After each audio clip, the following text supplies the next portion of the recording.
આજે આપણે ડાયરેક્ટ ઇનડાયરેક્ટમાં એક નવું ટાઈપ જોવાના છે. જોઈ લઈએ શું જોઈશું આજે. રિપોર્ટિંગ વર્બ સેડ અને સેડ ટુ હોય. સેડ હોય તો સેડ કરવાનું, સેડ ટુ હોય તો ટોલ્ડ કરવાનું. ડાયરેક્ટ સ્પીચમાં અસર્ટિવ સેન્ટેન્સ એની અંદર શું વપરાશે? Modal auxiliary shall, will, can, may, might, should, would, could અને મસ્ટ એનો આજે આપણે ડાયરેક્ટ સ્પીચમાં ઉપયોગ કરવાના છે. કંજક્શન ધેટ લગાડવાનું આપણે. ઇનડાયરેક્ટમાં રૂપાંતર કરતા અવતરણ ચિહ્નો કાઢી નાખવાના. કર્તા અને કર્મમાં યોગ્ય ફેરફાર કરવાના. શેલ વિલનું વુડ કરવાનું, કેનનું કુડ, મેનું might, should would, could must ન બદલાય એના એ જ રહે. સમયદર્શક શબ્દો બદલવાના. તો ચાલો આપણે વાક્યથી શરૂઆત કરીએ. I said I can do my work my self. બરાબર છે, મેં કીધું છે, હવે આપણને કહેવાની જરૂર નથી. હું બોલું છું અને અંદર પણ હું છે તો ન બદલાય. તો આઈ સેડ ધેટ મૂકવાનું આપણે. હવે કહે છે કે I can do my work my self, તો આઈ નું આઈ જ રહેશે. કેન છે તો શું થશે? Food. I could do my work નું માય વર્ક, કારણ કે હું જ બોલું છું. My work my self.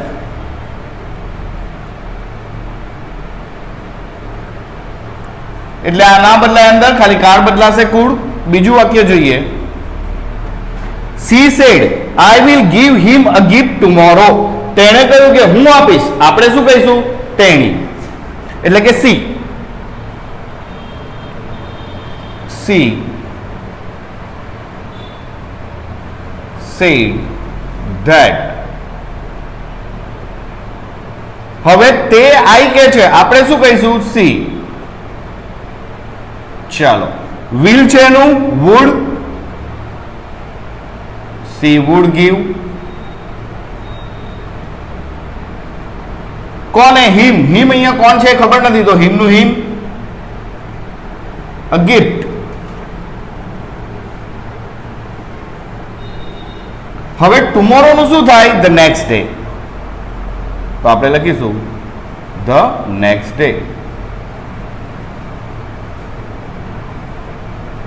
એટલે આપણો જવાબ આવી જશે she said that she would give him a gift the next day. ત્રીજું વાક્ય. the students said we must work hard. વિદ્યાર્થીઓએ કહ્યું કે અમારે સખત મહેનત કરવી જ પડશે. બરાબર છે. હવે આ વિદ્યાર્થીઓ કહે છે, આપણે એમાં આવતા નથી. હા, આપણે વિદ્યાર્થી છે, પણ આ જે સ્ટુડન્ટ છે એમાં નથી. તો આપણે શું કહીશું? વિદ્યાર્થીઓએ કહ્યું કે તેઓ, એટલે કે they થઈ જશે. ત્રીજું.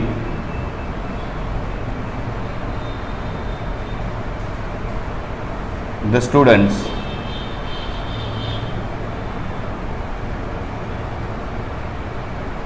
said that એ લોકો કહે છે અમે, આપણે શું કહીશું? they must work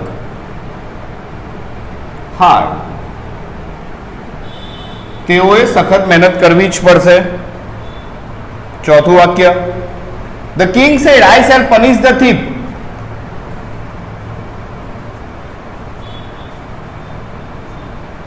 The king said that. હવે કિંગ કહે છે કે હું, આપણે કિંગને શું કહીશું? he. હવે આ વસ્તુ યાદ રાખજો, સેલ નું શુડ ના થાય, વુડ જ થાય. he would punish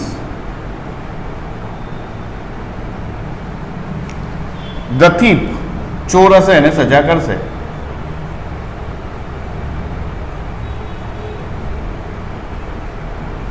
બરાબર છે. ફરી સેલ નું વુડ થાય, અહીંયા પણ લખેલું છે. સેલ અને વિલ બંનેનું વુડ કરવાનું. પાંચમું વાક્ય. they said we might play next week. તેઓએ કહ્યું, તો આપણે લખીશું they said that.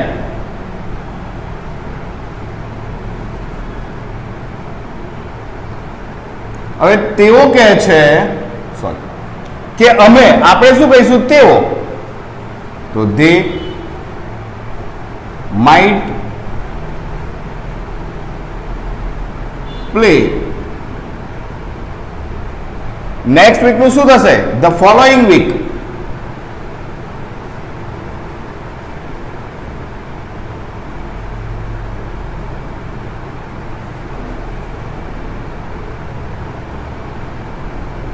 Next week નું શું થાય? The following week.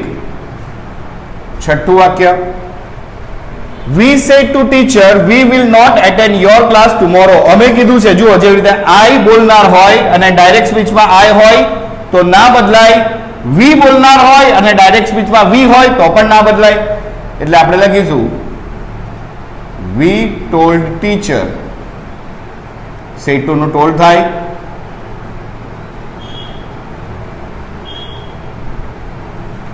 That.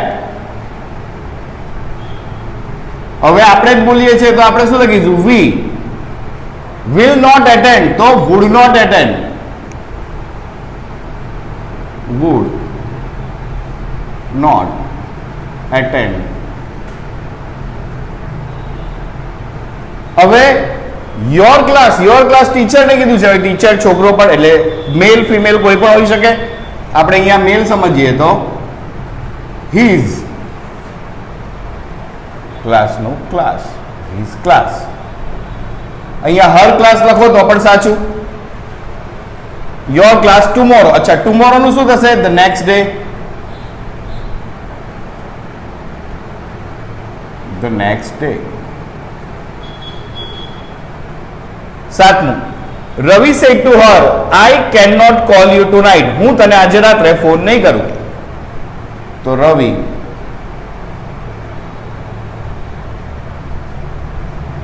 told her that. બરાબર છે. આઈ કોણ બોલે છે? રવિ. આપણે શું કહીશું? હી. કેન નોટ નું could not, call. Tonight નું શું થાય? That night.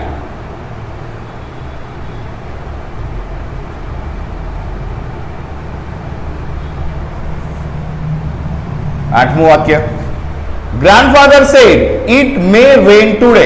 આજે કદાચ વરસાદ પડશે તો આપણે શું લખીશું? Grandfather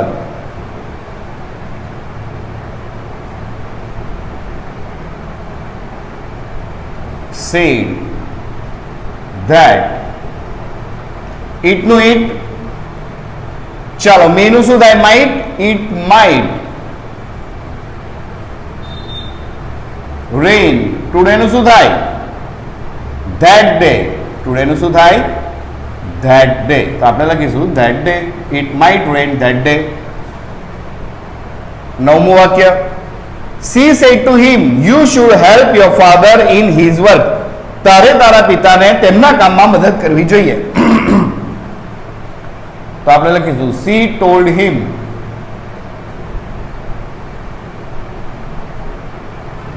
that.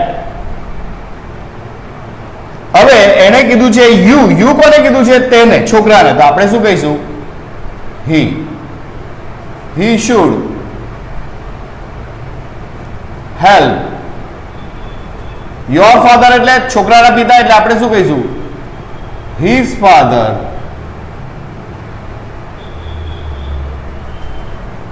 in his work.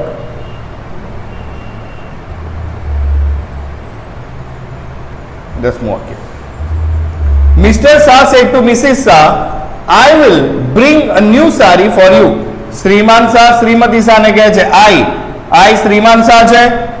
You કોને કહે છે? શ્રીમતી શાહને. એટલે આઈ નું હી થાય. બરાબર છે. ચલો આપણે લખીએ સૌથી પહેલા mister Shah told missus Shah that. I બોલે છે મિસ્ટર શાહ, તો આપણે શું કહીશું એમના માટે? હી. વિલ નું વુડ, બ્રિંગ નું બ્રિંગ જ રહેશે. બ્રિંગ અ ન્યૂ સારી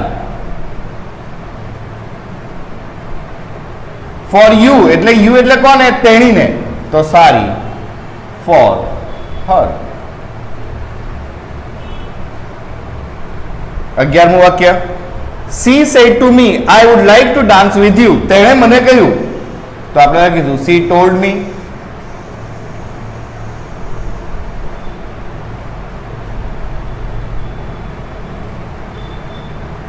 that I બોલે છે she એટલે આપણે કહીશું she. હવે અહીંયા would છે તો would નું would, she would like to dance with you. કોને કહે છે? મને. તો મારા માટે હું શું કહીશ? with me. 12મું વાક્ય, Nita said to him I could save you. તો આપણે લખીએ Nita told him that. I કોણ બોલે છે? નીતા. આપણે શું કહીશું? she. could નું could, she could save. you કોને કહે છે? તેને કહે છે. તો she could save આપણે લખીશું him. 13મું વાક્ય, Ram said to Sita I cannot help you this time. હું તને આ વખતે મદદ નહીં કરી શકું. તો આપણે લખીશું Ram told Sita that. I બોલે છે રામ, બરાબર છે, એટલે આપણે લખીશું he. cannot નું could not.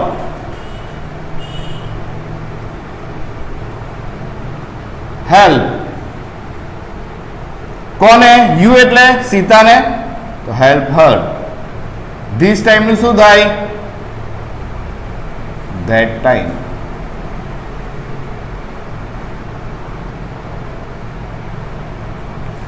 Amar said to Ami my mother will meet you tomorrow. અમરે અમીને કહ્યું કે મારા મમ્મી તને આવતીકાલે મળશે. અમર કહે છે મારા મમ્મી, આપણે શું કહીશું? તેના mummy.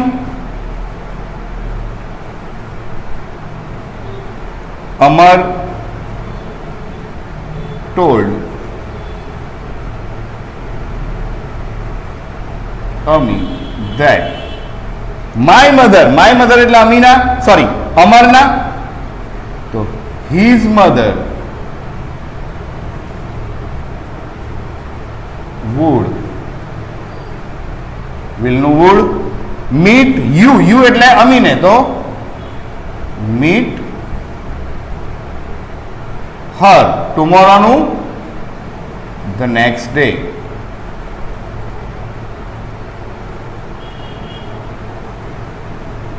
Amar told Ami that his mother would meet her next day. 15મું, she said to him I shall finish your work tonight. હું આજે તારું કામ પૂરું કરીશ. તો she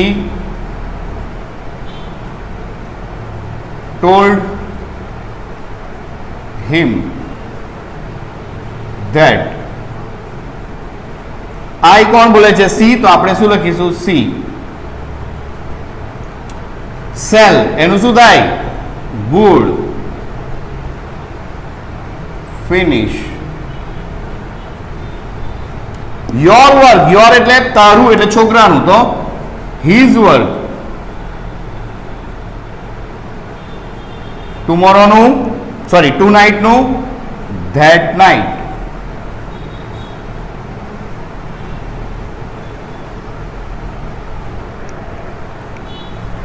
તો આ થઈ ગયા આપણા અસર્ટિવ સેન્ટેન્સ. એની અંદર આપણે દરેક કાર્ડ એક પછી એક જોઈ લીધા. હવે આ બધા કાર્ડ જે છે, સાદો વર્તમાન કાળ, સાદો ભૂતકાળ, કેન, કુડ, મે, માઇટ, આ બધાના આપણે મિક્સ સેન્ટેન્સ જોઈશું. અસર્ટિવ સેન્ટેન્સ જ, બરાબર, હકાર નકાર. અને એના પછી આપણે પ્રશ્ન વાક્ય ચાલુ કરીશું, બરાબર.